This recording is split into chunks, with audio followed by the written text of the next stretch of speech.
আসসালামু আলাইকুম রহমতুল্লাহ। সবাইকে জুমা মুবারক। আলহামদুলিল্লাহ আছি ভালো, আপনাদের দোয়া। আশা করি আমার যত কলজার ভাই বোনের সবাইকে আমার সালাম। তো আশা করি আপনাদের তো ভালো আছি। আসলে একটা বিষয় রয়েছে যে অনেক দিন পর্যন্ত ফেসবুকে আসা হয় না, আপনাদের সাথে কোনো ভিডিও দেওয়া না, কোনো লাইভে আসা হয় না।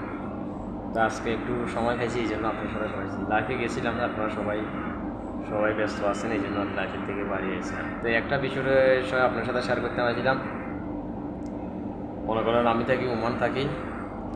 এখন যে দেশের ছাত্র ভাইগুলো যে আন্দোলনটা মনে করেন দেশের আমার প্রবাসী ভাইয়েরা করছে, আবার এখন মনে করেন আমার তোমার মনে করেন দুবাই মেরে যারা আন্দোলন করছে হিয়ার করে মনে করেন অনেক লোকেরা মনে করেন জেলে আছে।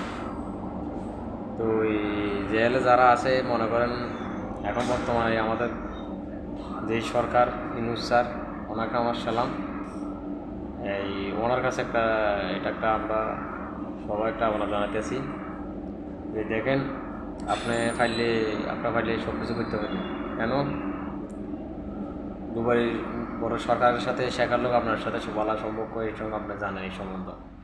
আসলে একটা কথা হচ্ছে যে আপনারা এই আপনি যদি বলেন কাজটা করে দেবেন, তাহলে অনেক ভাই জেল আছে। মনে করেন শেখ হাসিনা দেশের এই এই ছাত্র ভাইরা তো এখন আর সব সময় ছিল ছাত্র ভাইকে আমরা আগে ছাত্র ভাইগুলো সবাইকে আমরা সাপোর্ট করছি, এখন ছাত্র ভাইরা আমাদের কথা ভুলে গেছে।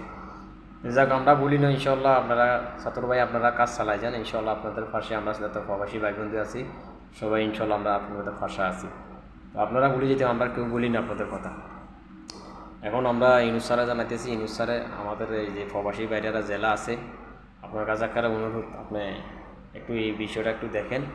আমাদের যত প্রবাসী বাইরে আছে আবদুবিন মেরে আপনি একটু চেষ্টা করলে এই বাইকগুলোকে যে ফর করুক আপনি একটু বার করতে পারবেন। তো এই আশা করি আমার ভিডিওটা আপনারা সবাই শেয়ার করে দিবেন, যে এই ইউনূস স্যারের কাছে যে ভিডিওটা একটু পরে ওনার কাছে একটা প্রার্থনা করতেছি, উনি আপনি যদি বা করতে পারলে আপনি যদি কথা বললেন এই বাড়ি থেকে বাড়ি যেতে। আশা করি সবাই ভালো থাকবেন।